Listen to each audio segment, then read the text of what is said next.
रूपम academy में आपका स्वागत है। आज हम आपके लिए बहुत ही सुनहरा टॉपिक सब भारतीय संविधान स्टार्ट करने जा रहे हैं। आपकी ये सीरीज बहुत ही आपको बेहद पसंद आएगी। जिसमें क्या करते हैं, सबसे पहले हमको मालूम है संविधान होता क्या है, क्यों लिखा गया संविधान को, क्या जरूरत पड़ी थी संविधान को लिखने की। आज हम हर एक बात का जवाब देंगे। जिसमें क्या होता है, जैसा कि आपको मालूम है कि किसी खेल को खेलने के लिए हमको क्या होती, कुछ नियम या कानून की जरूरत होती है। कुछ नियम या कानून की जरूरत होती है। उसी प्रकार किसी राष्ट्र या प्रदेश को चलाने के लिए कुछ नियम या कानून होते हैं। तो हमको मालूम है कि 13 दिसंबर 1946 को हमारे प्रिय पंडित जवाहरलाल नेहरू ने संविधान सभा में को प्रस्तुत किया, जिसमें उद्देशिका को सबसे पहले प्रस्तुत किया गया। इसलिए प्रस्तावना को उद्देशिका भी कहते हैं। भारत 200 वर्षों की गुलामी के बाद अपना संविधान लिखने का आज सुनहरा अवसर आता है। तो जैसे हम लोग संविधान सभा में क्या करते हैं, सबसे पहले प्रस्तावना को लिखना स्टार्ट करते हैं, जिसमें क्या कहा गया है, हम भारत के लोग, यानी कि हम भारत के लोग भारत को, देखिए आपको हम बता देते हैं उद्देशिका का मतलब क्या होता है, उद्देशिका को क्यों रखा गया है संविधान की प्रस्तावना के रूप में। क्योंकि जैसे कोई अनजान या फिर कोई विदेशी हमारे भारत में आता है और भारत के बारे में जानना चाहता है, तो उद्देशिका को पढ़ के, अब इतनी बड़ी किताब तो पढ़ नहीं सकता है, तो क्या करेगा, वो पहले उद्देशिका को प्रस्तुत करके मतलब उसको पढ़ेगा।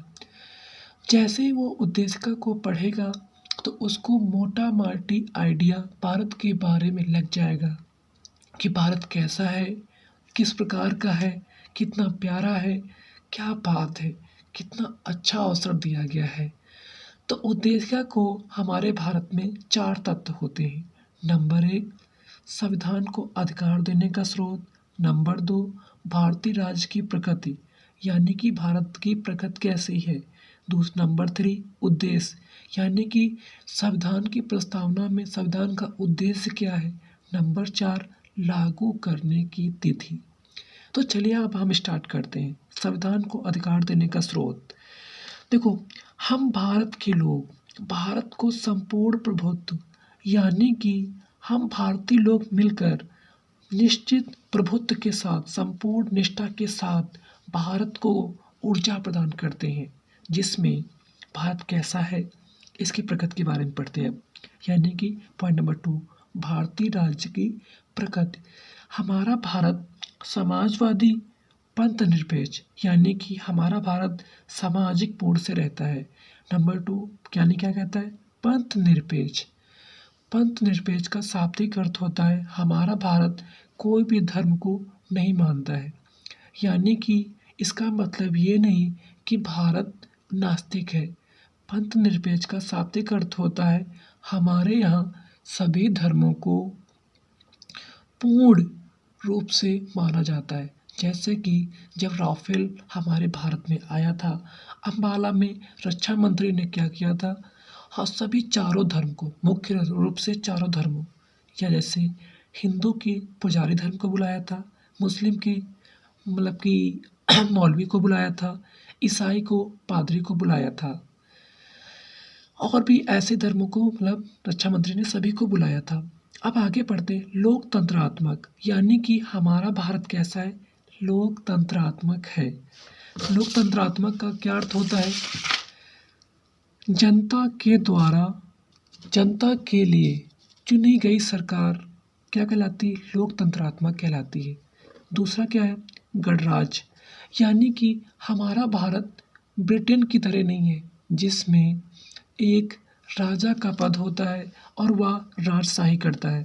पहले राजा शासन करता है, फिर बेटा शासन करता है, फिर आने वाली संतान इस प्रकार शासन करती हो, बनाने के लिए तथा उसके समस्त नागरिक को समाजवादी, आर्थिक और राजनीतिक न्याय।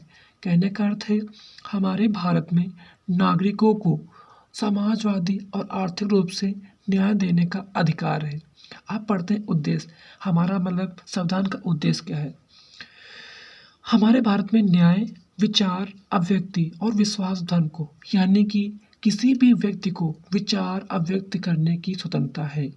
कोई भी इंसान अपने विचार अगर प्रकट करना चाहता है तो वह प्रकट कर सकता है। अपने मतलब हमारे पड़ोसी देश चाइना की तरह नहीं है, जिसमें किसी लोगों को भी कि मतलब अपने विचार प्रकट करने की स्वतंत्रता नहीं होती है। कितना प्यारा भारत है मेरा, कि आज हम लोग अपने इतने प्यारे भारत में अपने विचार घूमना जैसा मन होता है वैसा करते हैं। तो आगे पढ़ते हैं। अव्यक्ति, विश्वास और धर्म, यानी कि हम क्या कर सकते हैं, अपने धर्म को किसी भी रूप से मान सकते हैं। जैसे फंडामेंटल राइट में धर्म के बारे में आर्टिकल नंबर 25 से लेकर 28 तक दिए गए हैं कि किसी धर्म को हम आबाद रूप से मान सकते हैं। और उपासना की स्वतंत्रता का प्रतिष्ठा, अवसर में समानता, कहने का अर्थ है जब भी हम कोई अवसर प्रदान किया जाएगा, भारत में जब भी कोई अवसर आएगा, यानी प्रतिष्ठा में और रोजगार में, तो सबको समान अधिकार दिया जाएगा, जिसमें क्या कहते हैं, समता प्राप्त। समता का अधिकार कहाँ से मिलता है, आर्टिकल नंबर 14 से मिलता है।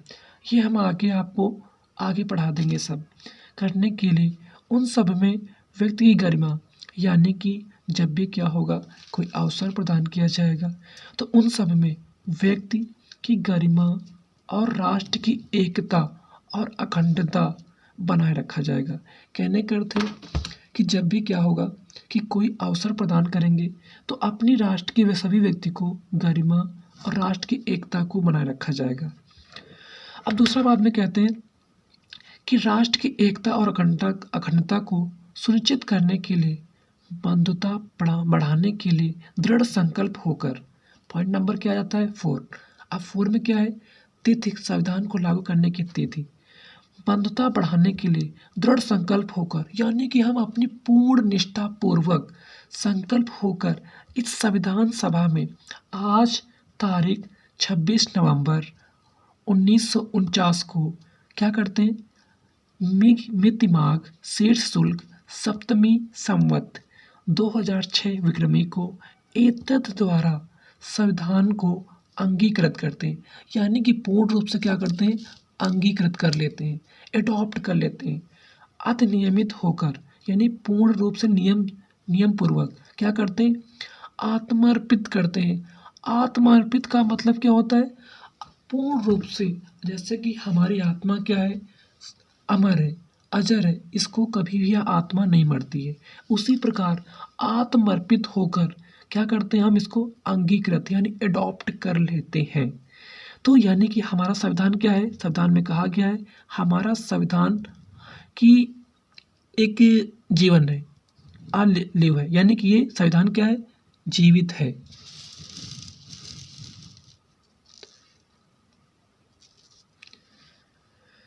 अब यानी कि कहते हैं 26 संविधान को जो बन के मतलब कब बन गया था, 26 नवंबर 1949 को। 26 नवंबर 1949 को क्या हो गया था, संविधान अंगीकृत हो गया था, परंतु लागू नहीं किया गया था।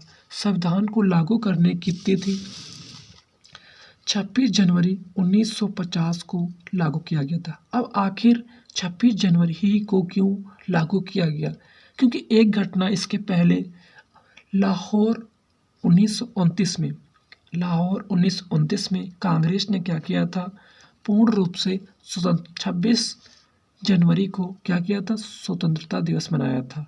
इसलिए हम अगली डेट को क्या से नाम दिया था, 26 जनवरी 1950 को संपूर्ण संविधान अंगीकृत होकर लागू कर दिया गया। तो भारत आज़ाद कब हो गया, 1950 को भारत गणराज्य दिवस पूर्ण रूप से मनाते हैं। चलिए बहुत ही आगे आपको क्वेश्चन आंसर सीरीज लगाते हैं। प्रस्तावना को ठाकुरदास भार्गव ने संविधान की आत्मा कहा, जिनके अनुसार तथा पहचान पत्र को, यानी कि प्रस्तावना को पहचान पत्र नाम N.A. पालकीवाला ने कहा था, तथा दूसरे थे हमारे के.एम. मुंशी ने संविधान सभा को जन्म कुंडली के रूप में माना है। इतना खूबसूरत संविधान शायद हमारा संविधान को फुर्सत से लिखा गया है। इसीलिए तो भारतीय संविधान को लिखने के लिए 2 वर्ष 11 माह 18 दिन का समय लगा है। इतने समय में भारतीय संविधान को पूर्ण किया गया है।